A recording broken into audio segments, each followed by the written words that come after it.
Let me tell you what the point of an IA is. The point of an IA is to have a fair process that reaches a fair resolution for all of the involved parties. And I texted my friend who had just made captain. I'd made lieutenant, she made captain. I said, this is really isolating. She goes, yeah, it's lonely. Welcome to the world where you only have 3 or 4 people you can talk to now. You are a human being who does law enforcement for work. So when you retire, you don't continue to be a human being who does and is all the things that you already were. You're just finding something else to do with your day.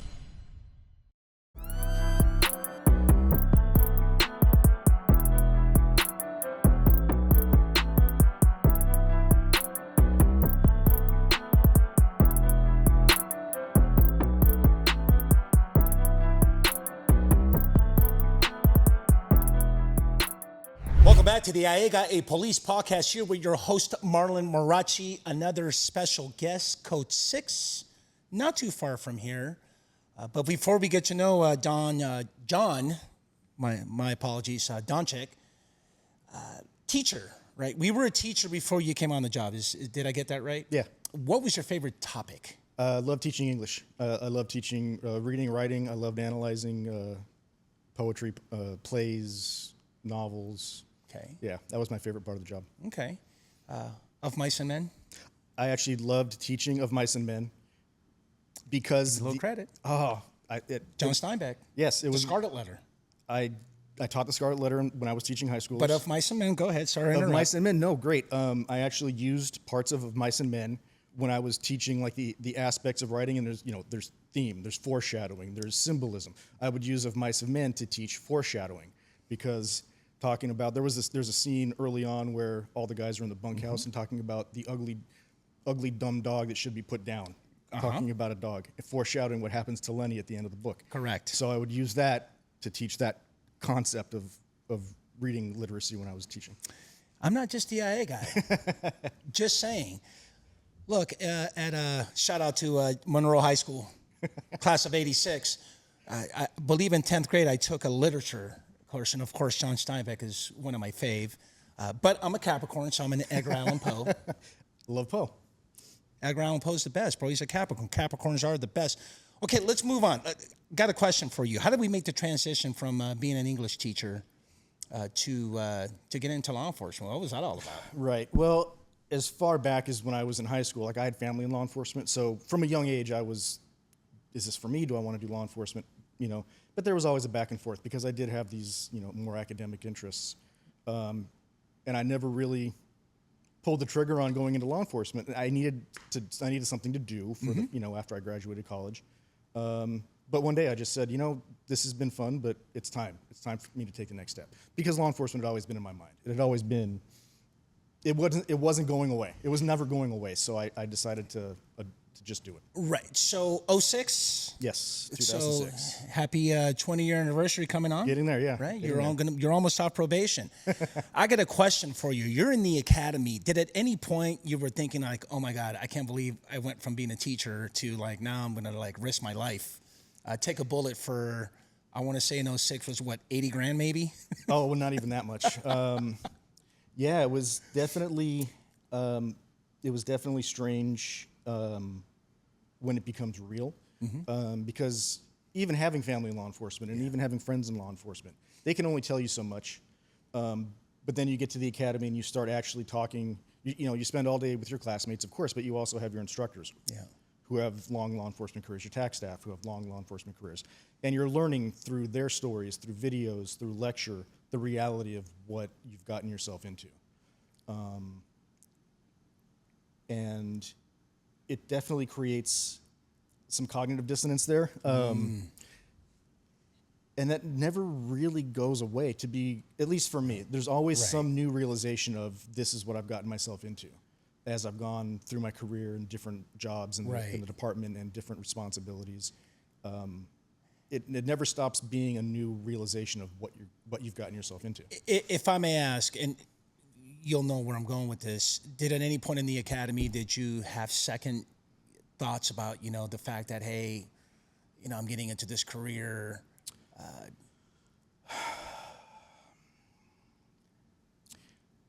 I want to say yes, but I I know I have to have, but I don't remember any specific Right.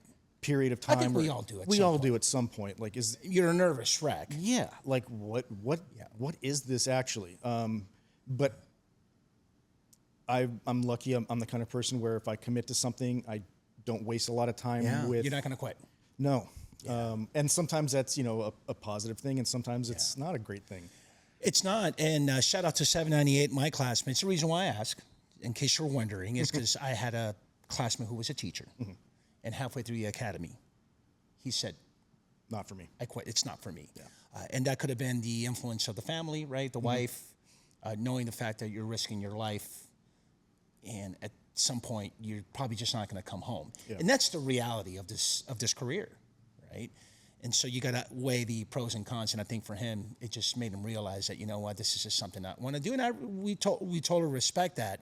But besides not just that profession, because you guys have that in common, the more I think about it, I think at some point we all have some doubt, like, wow, you know what, this is a reality. I know for me, there was a speech, and you can relate to this in the academy, where remember one of the instructors says, look around the room at your classmates, because one of you is going to end up dying, and you're like, wow, that's heavy. What do you think? I mean, they do that. I'm sure that they do that for the effect, right? Yeah. Because, statistically, like, how many cops are in the United States? There's hundreds of thousands. That would be close north of 800,000 for sure. And if we look at, LEOCA stats, 200 a year die. Correct. So, I mean, 200 is too many. 200 too many. 100%. But if you look at the total number of officers, that's a minuscule number. Yeah. So look around you and one of you is not coming home sometime. That's said for effect, right? No, 100%. 100% said for that's effect. just to nail it down. And it's a scare tactic. Yes, this is to nail it down. That this is serious. You have to take your job seriously. We want you to go home safe, but you have to know that the possibility is there that you won't. So yeah, I mean, certainly somebody gave us that speech, and we all went, ooh. And maybe that tightened our nuts down a little bit tighter. Maybe we were a little bit more observant. Maybe we were a little bit more dialed in because we heard that. No, 100%. Here's another question I have for you in the academy is, we both know now that it's north of 800,000 officers. Did anybody in the academy tell you how many people are going to get an IA and maybe end up getting fired? Oh, I think when they very briefly, of course, in 2006 covered IAs and POBAR, I want to say it was like maybe an hour or two. Right. Like, there was nothing, right? But they did make it a point. Every one of you is going to get an IA, and every one of you is going to get sued. Okay. Thanks. And what do we do about that? Nothing. Just tell the truth. Okay, cool. Guess we go do our jobs with a smile on our face, knowing we're going to get in an IA and sued at some point in our careers. Wow. Good point. Because believe it or not, you're probably one of not many guests that actually had someone come into the academy and have that, I suppose, that impact. Like, hey, you know what? Let me tell you about an IA, or let me tell you what we do. We just don't. And I personally feel we do a lot of recruits a disservice for not talking about this particular function, and I'm sure you can agree with that. And I think the unfortunate thing is, because it ends up being something that you just learn on your own, rather than somebody actually explaining it to you. And I learned Government Code 3300 when I was first testing for sergeant. Like, really, let's be honest. When the first time I tested for sergeant was the first time I took that series of government codes seriously. Yeah. Even though I'd been through a couple of IAs at that point, and I'd been on our POA board. Like, the first time I really took it seriously was when I knew I was going to have to answer questions about it. Right. Let me ask you this, though, John. Who do we hold accountable for not having, early in our career, someone to explain it to us, or know what the impact is, whether it's positive or negative? What do you think?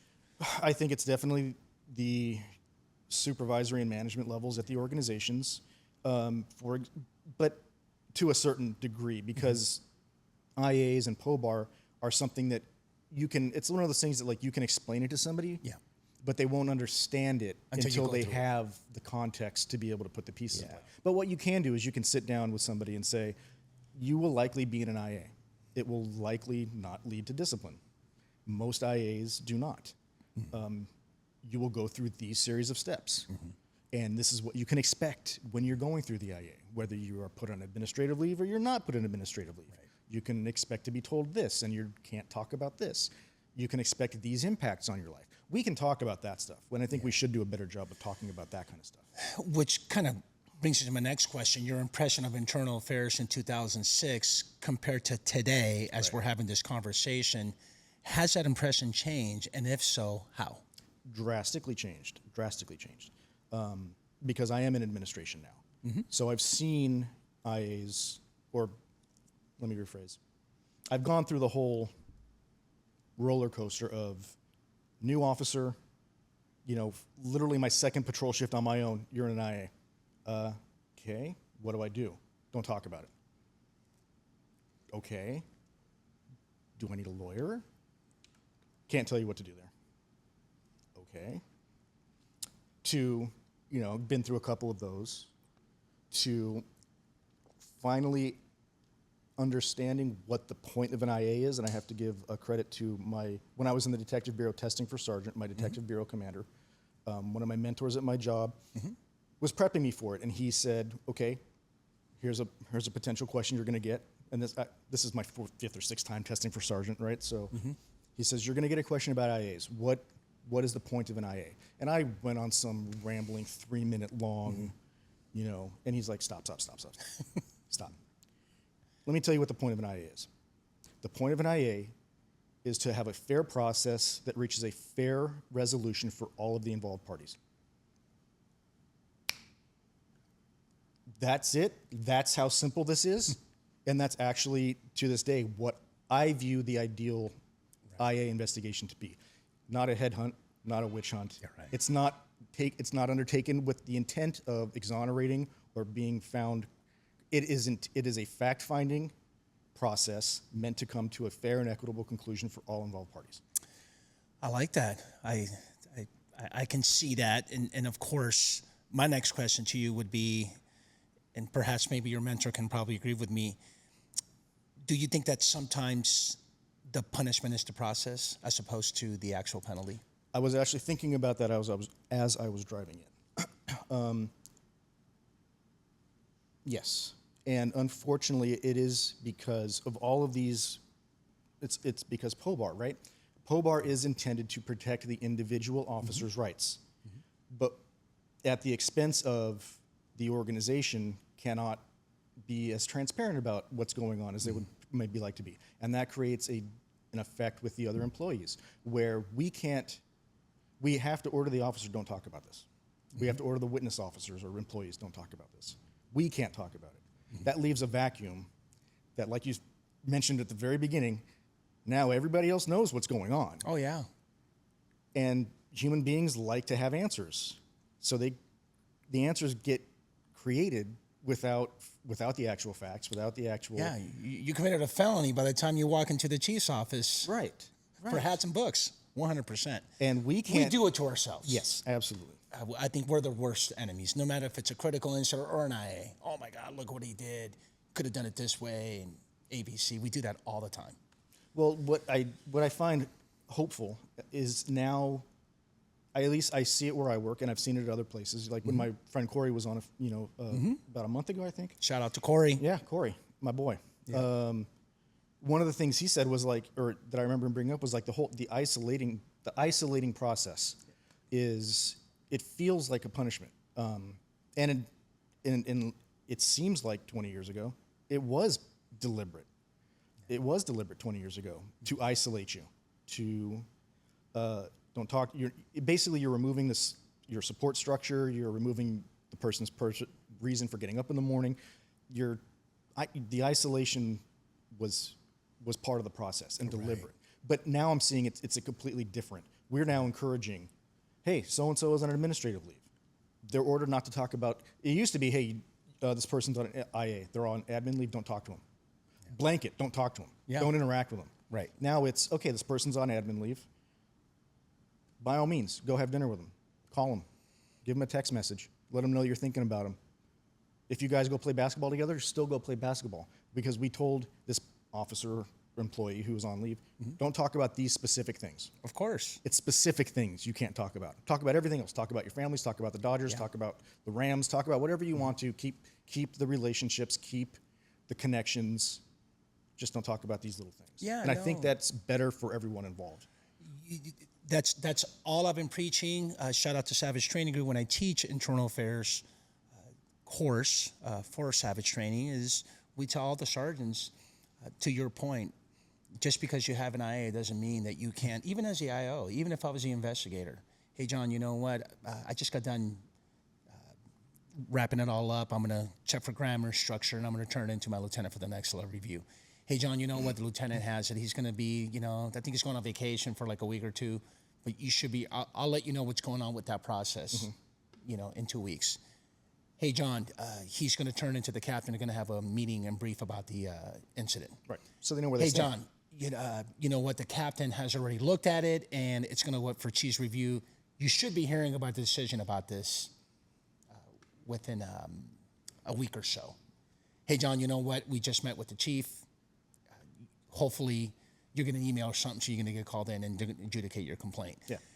And I feel as though if you walk them through the process and not leave them in the alley all by themselves, in that dark alley all by themselves, maybe to your point, yes, I think we changed. And here's the kicker of it all. When we talk about mental wellness, and maybe you can chime in on this, we talk about officers that are suffering from, drug abuse, alcohol abuse, losing a partner, suicide, ideations. But we don't, what about IAs, man?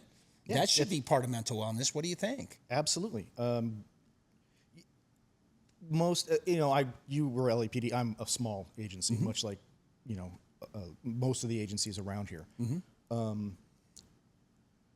Most of our complaints are not, there was an OIS, you're off, or a lot of excessive force, you're off. Most of them are really like, you did this thing and this person in the public doesn't understand why you did it. They made a complaint. We're not putting you on administrative leave, but here's your notice and we're going to have to go through this process. Correct. The vast majority. But when something happens where a person needs to be put on administrative leave, yeah, absolutely. That's a critical incident to them. It's a critical incident for our department. Right. If you have a department of 50 people and 2 of them end up on admin leave, that's a functional handicap for your department, right? 100%. Not to mention the human element of people that you know and you care about are now kind of out on an island. And the more you can do to prevent them from feeling like they're out on an island, the better. Like, we don't want them to be on administrative leave. Right. We want them with us. We want them 100%. working. But for them, it is a critical incident. Yeah. Their lives have been upended. Yeah. And for anywhere, and you know this, the quickest IA process is what, 6 months, 8 months? Yep. I mean, they have to be done within a year, but even the most simple IA takes 6 months for all of this the stages, the investigation, the different stages of notifications and everything. So you're looking at people for 6 months, 8 months, a year having their lives upended. Yeah, and it's terrible for them. It is. And, I really appreciate the fact that we're heading in the right directions as it comes time when an accused employee, an officer, is not just in the island all by themselves. We're there for them. So I really do appreciate that. John, let me ask you this. You're in a room right now. I'll give you the podium. Room full of sergeants. They're getting ready to begin their investigative assignment in internal affairs. What's the one thing you want them to know about that job?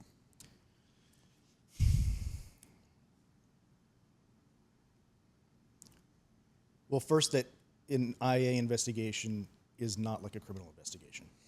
They've all done criminal investigations, and I think the likelihood is that they're going to approach the IAs the same way they would a criminal investigation. Some things, yes, transferable skills, transferable processes, but in a lot of ways have to be treated entirely differently. In as much as most IA investigations aren't something that's going to lead to a criminal complaint.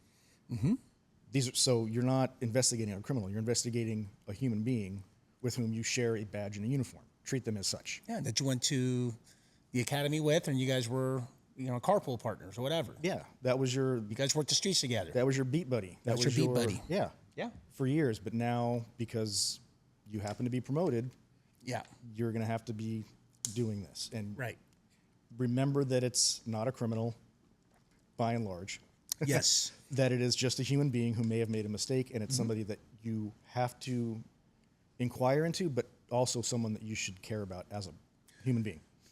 Very, very well said. What I will add to that is, even if it was a criminal offense, still be their buddy. We all know cops get DUIs, Right. bar fights, domestic violence.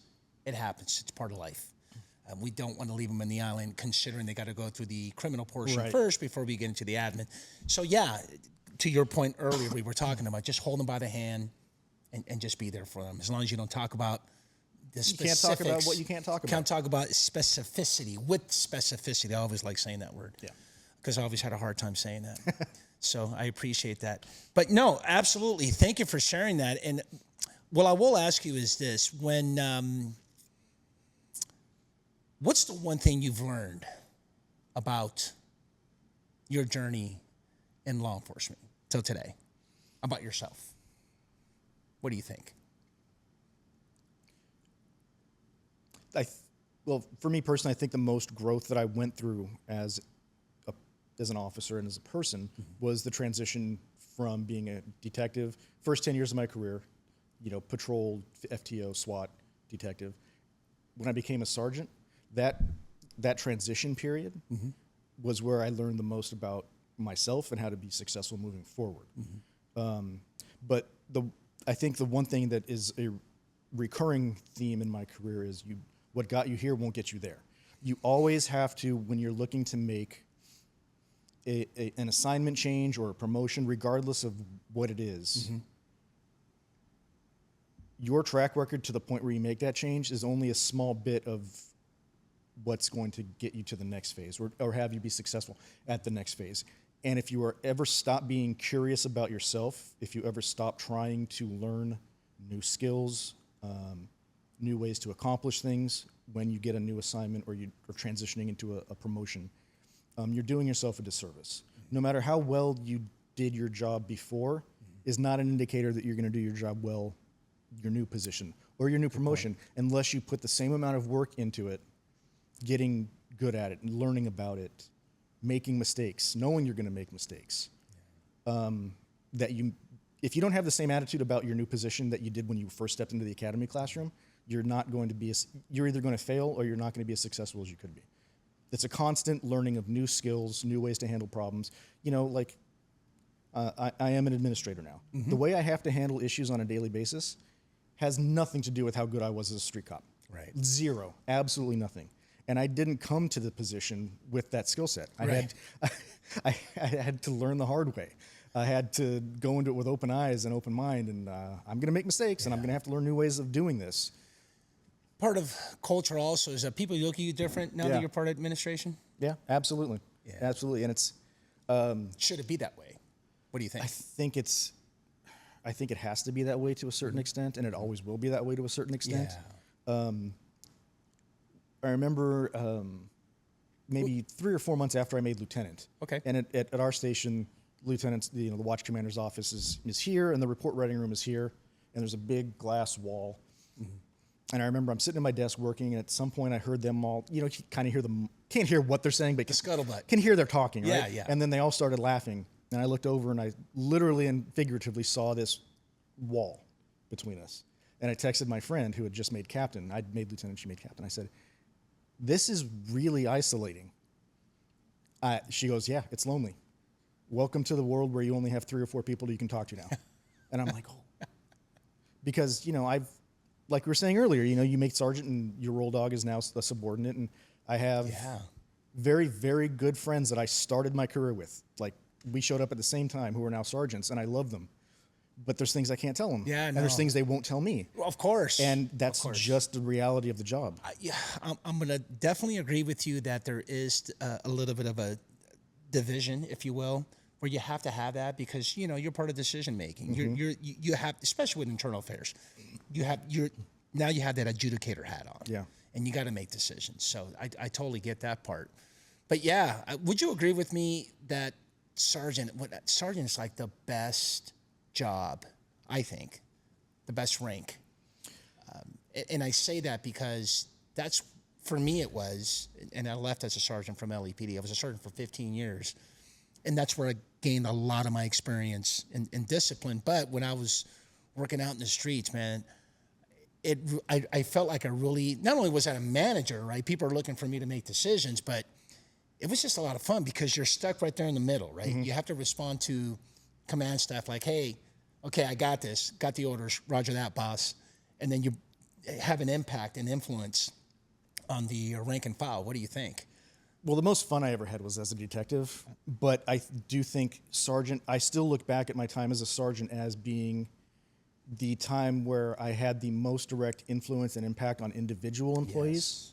Yes. And you think as you're moving up the ranks, well, if I get to this next rank, I can have more influence on the organization. If I get to this, and you keep thinking that until you become chief and you realize, there's even a limit to how much influence the chief can have, because organizations are made up of all kinds of different people with different desires and different points of view, and you have to answer to city council, and you have to so every level you get, you think, I need to get to this level to affect change, and then you look down a little bit.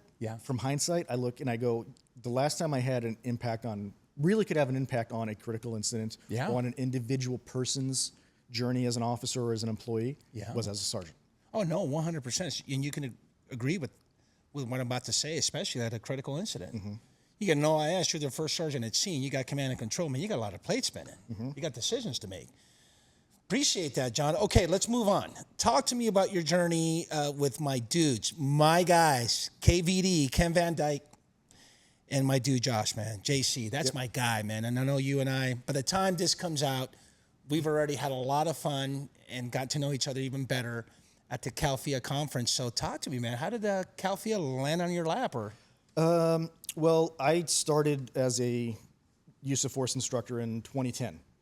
And, over the years, we didn't have an instructors association, a use of force instructors association for a lot of years. And I was part of so many different associations, like crime prevention,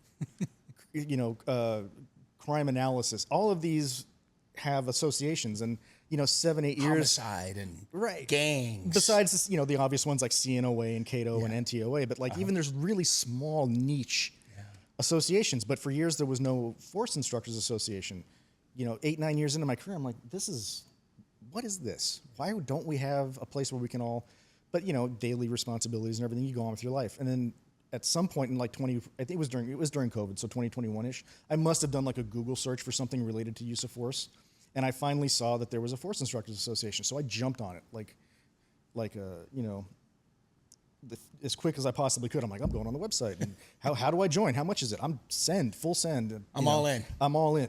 All chips. Right. And started, attending the monthly Zoom meetings. And over the time, I started reaching out to Tracy, who was one of the founders. And shout out to T-Mac. And good dude. Yeah, he's a great guy. And to Josh and to Kenny for individual questions I had about some things, and they were always very open and very accommodating and jumping on Zoom calls with me, answering text messages and whatnot. So I just kept being involved and attending the meetings, and if I had something, to say, I would speak up and hopefully not make a fool of myself. And if I didn't have anything interesting to say, I just thank you guys for your time. I appreciate you, and meet you at the next meeting. And then over time, I did get to bump into and spend some time talking to Tracy.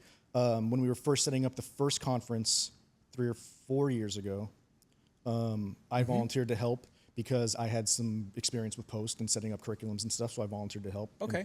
And Tracy bounced some ideas off me, and then got to meet and talk with Josh and Kenny at one of the other conferences, and eventually met Jeff from Ontario PD at a class that we hosted in Monrovia, and got to know him a little bit. So when they expanded the board, I threw my hat in and said, hey, this is something that's important to me, and I find great value in this, and I want to devote more time to it and more effort to it. And part of the process was all of the people who put through their name in it to be on the board had to write kind of like a mission statement to the other board members. What do you see CALFIA's role? How would you change? What would you change? And I kind of pushed for we're not just an association of instructors now. We have to be an advocacy organization. We have to start pushing forward into the sphere of giving opinions on legislation and making our voices heard at post with regards to how training is set up and what the training requirements are. And what I've come to find out was that the board was already leaning in that direction.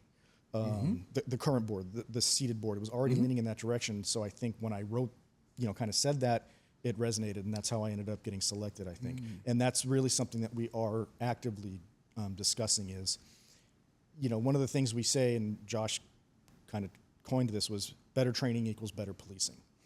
Yeah. We believe that as an organization, and that's what we're going to really, I think, be pushing over the next few years with Post and with Sacramento is we need to update and find better ways to train our officers. Well, I thought part of the process that you had to know what AB 392 was, or 835A, because I don't know about you, but when I first heard of AB 392, I didn't know. I think, unfortunately, most officers Still don't know. even though it's 5 years later that it's been in place. Right? And then the 835 APC, which I always say, it's like that's like the Bible for police officers. Wouldn't you agree? Absolutely. If you, Right. you have to know it backwards and forwards and how it affects you and how it affects how you do your job, especially something that went from being 3 sentences long to being now 3 pages long. Right. So you set that up for me, because back in, shout out to 798, July 1998, I was taught, hey, 835 APC is preventing escape, effecting arrest, and overcome resistance. Okay, great. Yep. I think I'm good. Rubber stamp.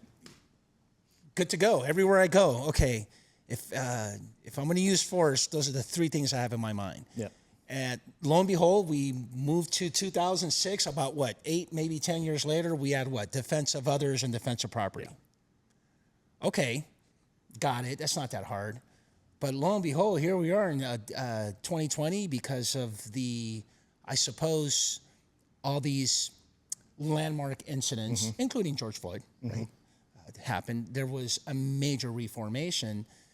And I don't think that a lot of cops, especially the young ones, really understand how much it's evolutionized. What do you think? 100% true, because it's just human nature to, if you learn something once, you think you don't need to learn it again. Yeah.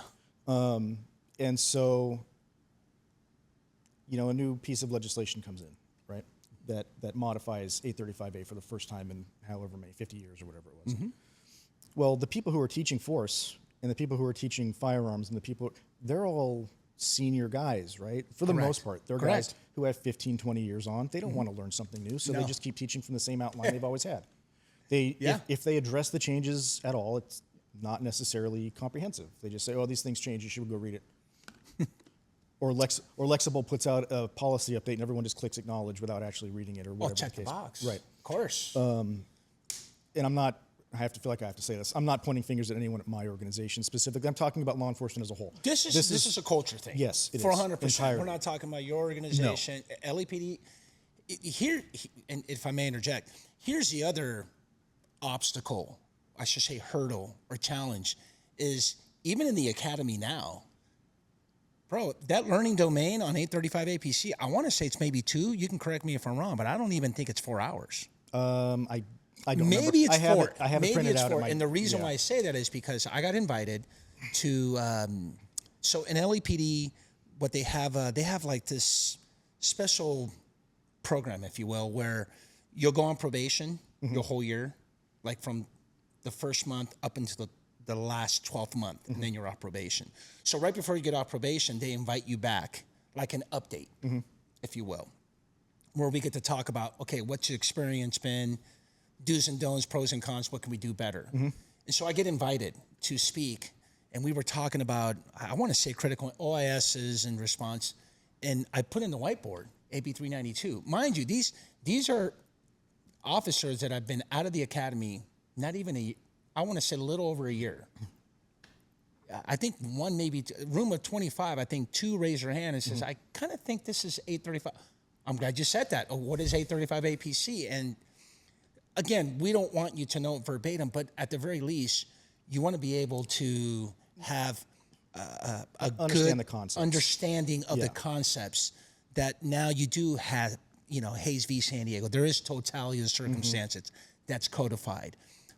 Graham v. Connor is codified. There's things that you need to know because, especially you being on the streets, Hey, I'm a sergeant. I get there after for the most part. You're there before I even get there. So I just feel like even at the academy level, and again, I'm not taking a shot at post, but even with that entity, I kind of feel like we're doing a little bit of a disservice to the young ones as well. What do you think? I think it's a lot like, we talked about your understanding of POBAR when you're in the, it's a lot the same thing because you don't have the contextual clues and understanding. You can read in the academy 835A, but have no knowledge of how to apply it to any given situation in the academy. So you can read it and not understand it, right? Yeah. And of course, it's on the academy staff and your FTOs and your sergeants to try to get you to understand it. But it's another one of those things that, like, until you have a situation where you can put yourself in there and go, oh, now I'm in this. Yeah. How does this apply? How does this apply to what I did? Yeah. And not to take a shot at post, but California is the largest state in the country, and we have everything from 10,000 officer LAPD to 3 officer cities in Northern California, in Fresno County, Nevada County, Calexico. I think it has like maybe 10. Yeah, and this I met him. And this, right? I mean, they're I went to go teach in Imperial County. They're good people. I'm joking. I know it's not 5. I think it's more than that, but we'll talk about that later. Right, but one thing, like when I went to management school, there were guys from LAPD. There's a lot. There's the mid-sized agencies. Yes, and then there was a guy from Oroville who's like, there's. I'm the only one. Right, and it's like, of course, management school had valuable information in it, but even amongst ourselves, we're like, you know what,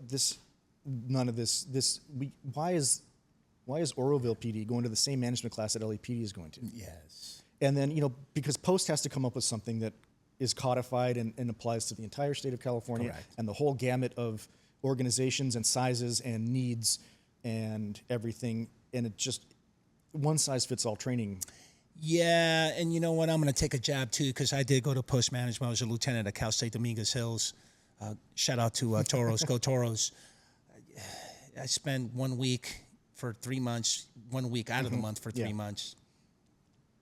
It wasn't, I've met some, the best part was I met some really good colleagues of mine, and we just went to go watch a Dodger game, a baseball game, and had some beers, had some good times. And to this very day, we still connect and talk to each other. So that's probably the best. But yeah, I feel like we're doing disservice. And of course, that's a whole different conversation.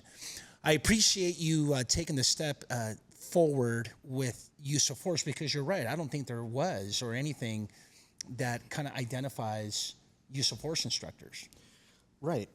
It was definitely a lack in the field. And if other people had the same experience as me, it was like looking for like-minded people kind of adjacent.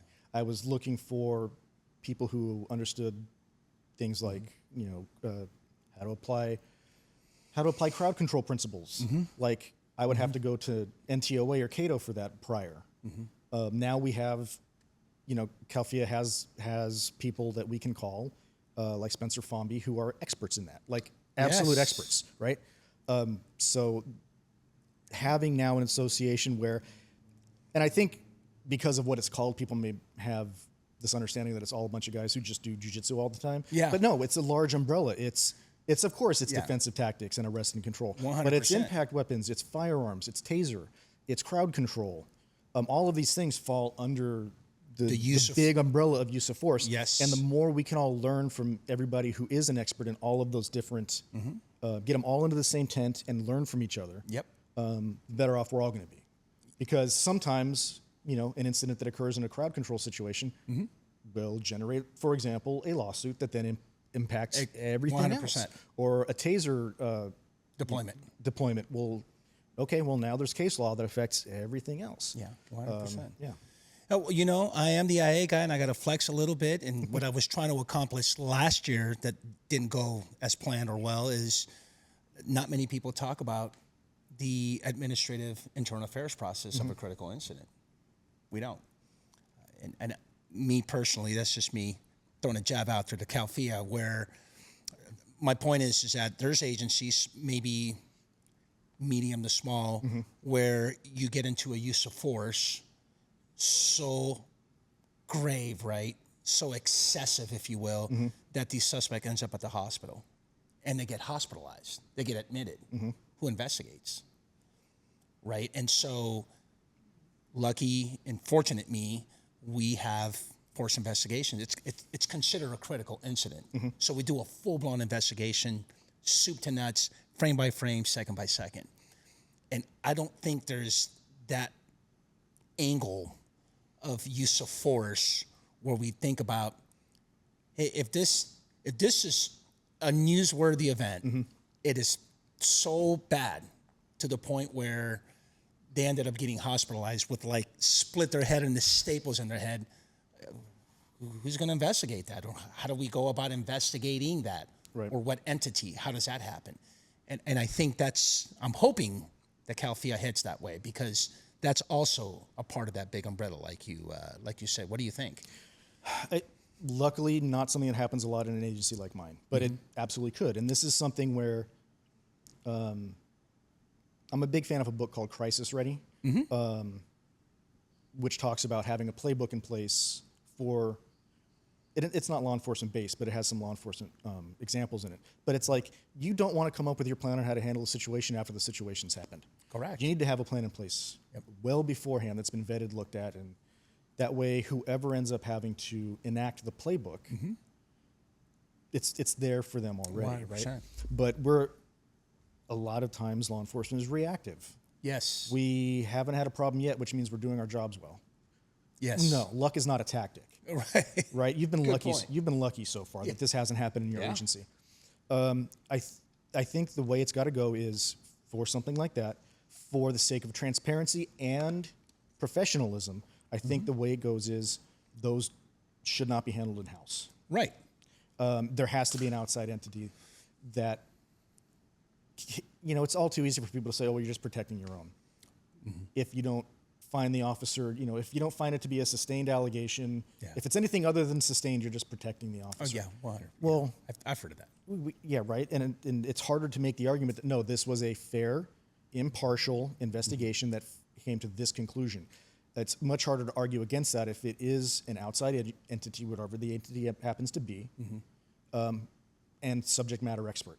Because 20 years ago, what would have happened if in my agency if something like that had happened was, okay, well, this lieutenant is going to investigate it, internal. Okay, well, I know that that's the way it's always kind of been done up until that point, but that lieutenant knows everybody involved, first of all. Second of all, that lieutenant may not have the expertise doing IAs to make sure that all the I's are dotted, T's are crossed. Like, what if we called in an independent lawyer to look at this? Yeah. What are they going to say? Yeah. And third is that... And it could end up in an IA. It could, right? And is this... He's investigating a use of force and making a determination about use of force. Is he a use of force expert? Yeah. Well, 25 years ago, well, this lieutenant's available, he's going to do it. Now I think, and I've seen a lot of places now intelligently moving away from doing almost any IAs internally. Yeah, we call that a law enforcement related injury, a LERI, where there is a use of force that has occurred to the point where the suspect ends up hospitalized. You can take them to the hospital, but if they admit them, Right. then you got to make the You're not just going for medical clearance because they have an owie. They're actually... Yeah, it's you split someone's dome, right, and they're hospitalized. We're not going to get that. This is sergeant, serious. that Broken lieutenant. bones. We're not going to this say, is- hey, agency of 70. Yeah. What lieutenants were, you know what, go and handle that. Because, like you said, it takes some expertise. There's an investigative process by which you need to know how to preserve evidence, crime scene management, et cetera. So it's a critical incident, is what I'm trying to say. And we're heading in the right direction, and I hope that we do. I hope that CALFIA, and I'm sure you guys are talking about all that good stuff. Of course, we've already had fun, talk about it in the live stream, and I appreciate this conversation. So let's move on. I got to ask you this. Worst incident in your career?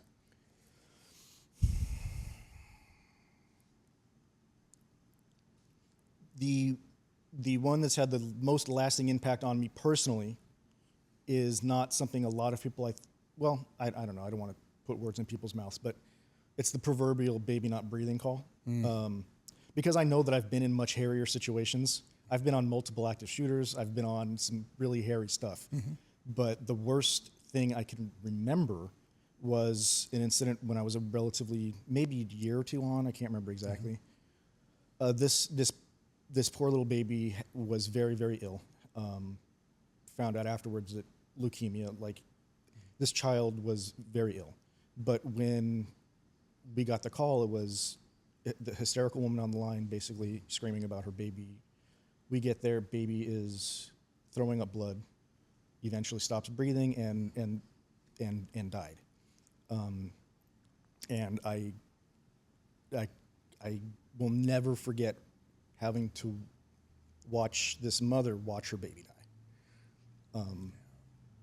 Like I said, the tactical stuff, like that was my bread and butter. All that high speed critical incident stuff was easy for me. That I'm never gonna forget. I say this in every episode with my guests. As much as I don't like asking that question, I do. I'm going to contradict myself and say I do because it is part of being a cop. That's what you're going to sign up for. It's not the TikTok that you see on social media, you know, and I get it. Community events, you know, social type of engagements that an officer does, you know, walking the old lady across the street, all that good stuff. You're there. I get that, to protect and serve, but that's what's really all about, and that's what you're signing up for. So I really feel that whoever's watching and listening needs to know that that's what police work is, right? What do you think? It's all of the, it's the things that you don't understand if you're not, and I always hate saying, well, I hate when cops in general say, well, you're not a cop, you don't understand. Yeah. But there are things where that is actually true, and this is one of them. You really don't understand, and you never, if you're a good cop, you never stop being able to be empathetic to people who are hurting, right? Or to people who are having the worst day of their life, and that's why you're there, right? This poor woman who had to watch her child die because we couldn't save it. Yeah, that's the worst day. That is the worst day of her life, and it always will be. Right. And we're there for that. For a lot of people. 100. Yeah, no, totally 100%. And what I would say also is that, and I say this because I've heard this from one of my FTOs, probably one of my training officers, that we're in the business where it's the worst that God has to offer. We all experience something along those lines. But yeah, you're right. There is probably some police officers that don't get to experience that, and the general population, civilians and citizens, they don't either. So I appreciate that. But what's good now is, 20 years ago when this happened, or 18 years, whatever it is, I clear that call and then I go start handling other calls. Yeah. Nowadays, if something like that happens, it's become normalized that when there's a call like that, the sergeant goes and checks on you personally. Yeah. And if they think you need to go back to the station, or if they think you need peer support, or if they think you just flat out need to go home, if you need to get a referral, it gets taken care of right then and there. It's not, hey, that was rough. There's a 459 alarm holding. Get on it. There's now a personal check-in. There's are you okay? What do you need? Go talk to your peer support. Go talk to the counseling team. Yeah. We take care of each other better now than we did. I definitely have seen that, and I'm so happy to know that as the law enforcement career continues, for all the young ones out there that are still working, yes, you do need that break, or you need that someone that you can lean on and talk to. And it's not a sign of weakness if you do. No. Absolutely not. That's a human reaction. 100%. Yeah, I appreciate that. Okay, let's have a little fun, man. So, I took a jab at you with Dodgers. Talk to me about this. I suppose you and your buddy. Yeah. We do You guys love the Dodgers. Oh, absolutely love So there's no ifs, ands, or buts. No. Lifelong in it. We do a Dodgers social media if you guys. Okay. The Real Dodger Hogs. Okay. If you guys want to look us up. I do, because I have a question, since we're lifelong Dodger. Yeah. I'm going to get this wrong, I know it. I need to know. Well, I know. Well, I do know. The starting lineup of the 1977 and the 1978 Dodgers in the World Series against the Yankees. Who was it? You can use your lifeline. This is absolutely not what I'm good at. Let me see if I can go around the diamond. Let's give it a shot. Garvey, Lopes, Russell, Say. Good. I'll be easy on you. You can give me one or two pitchers. You don't have to give me all five. Oh, man. What's the outfield? Make that call. I'm going to make my call. All right.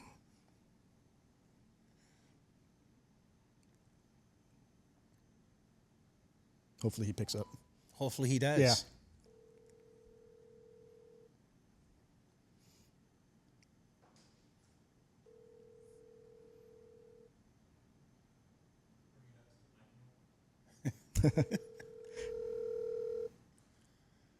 Call has been forwarded. No. He's not there for you, man. No.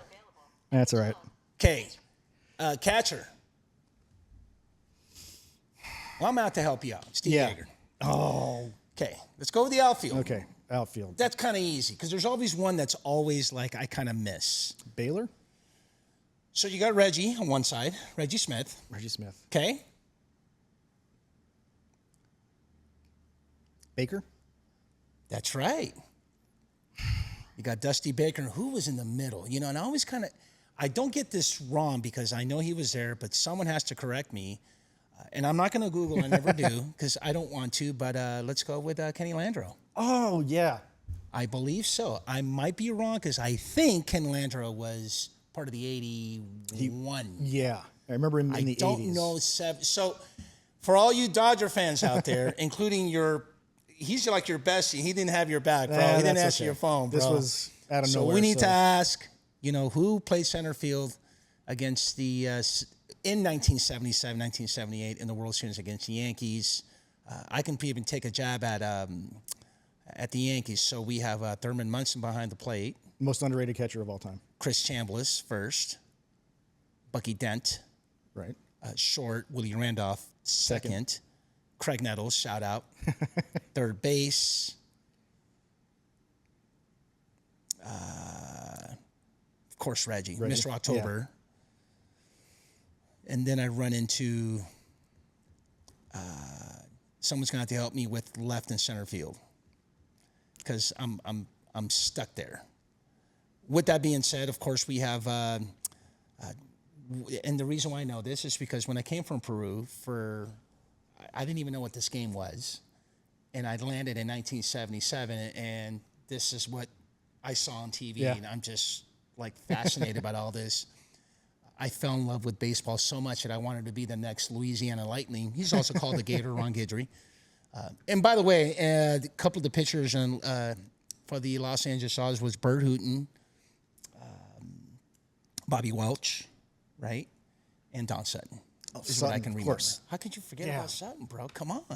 Someone give me that center field. Hey, man, it's a lot of fun having this conversation. I really appreciate it, JD. What I will say is we're going to have some, by the time this drops, we've already had some fun. Live stream at CALFIA, yeah. Yeah, at CALFIA. Don't forget, shout out to CALFIA Conference. We're going to have a lot of fun. Look, I'm going to leave the floor up to you as we wrap this up. Any advice you have for anyone that wants to come on to become a law enforcement officer, what kind of advice do you have for them? It's a long haul. That's the number one thing I can say. Regardless what retirement system you're in, you're looking at, and your age when you start, you're looking at 25 to 35 years of your life. That's a long time. You have to develop not just a love for the job, but the coping skills necessary to be able to stay in it for 25 to 35 years. Take care of yourself physically, emotionally, mentally, and financially. Big one that they should teach. There should be an LD in the academy, financial literacy or financial wellness. NIA, a learning domain. Yes, agreed. But that's the thing is there's all these, do not be a police officer. Be a human being who does law enforcement for a job, right? There's too many guys who are my age and older, guys that we would have worked with, that being a cop was what they were. It was their identity. Mm-hmm. And when that is no longer your identity, what happens? Mm-hmm. You lose kind of who you are. Mm-hmm. So anybody young in law enforcement or thinking about getting into law enforcement, anybody who's relatively young in their career, remember, you are a human being who does law enforcement for work. Mm-hmm. So when you retire, you don't continue to be a human being who does and is all the things that you already were. You're just finding something else to do with your day, right? Be a father, be a friend, be a husband and wife, be somebody who enjoys sports, be somebody who goes hiking, somebody who does woodworking. that's who you should be, and you do your work as a law enforcement officer. Great advice, man. Hey, partner. Thank you for having me in. Thank you Appreciate so it. much, man. I really Good talk. appreciate everything. Wrapping it up, please be safe out there, and don't forget to go Coach 6. Thank you.